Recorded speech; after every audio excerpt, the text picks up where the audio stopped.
Nagkakalaga po ng 35,000 para sa dalawang bata para po sila maipagamot at hindi po tuluyang mabulag.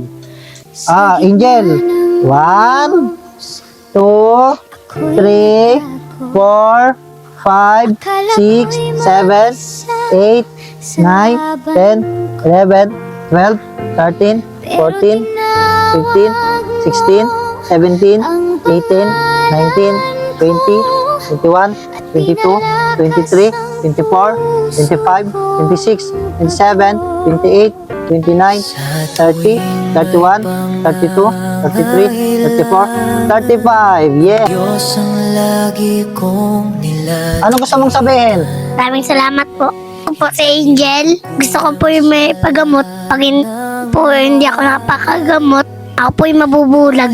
Pati yung aking kapatid. Kaya salamat sa mga taong tumulong. Ako po yung may papagamot. Ako yung naging malinaw ang mata. Ako po yung papasok na. Kasi gusto ko pong pumasok. May pangarap po ako sa buhay. Gusto ko po tulungan si mama at ang aking mga kapatid. Marami pong salamat. Kahit pilit, minsan naluwa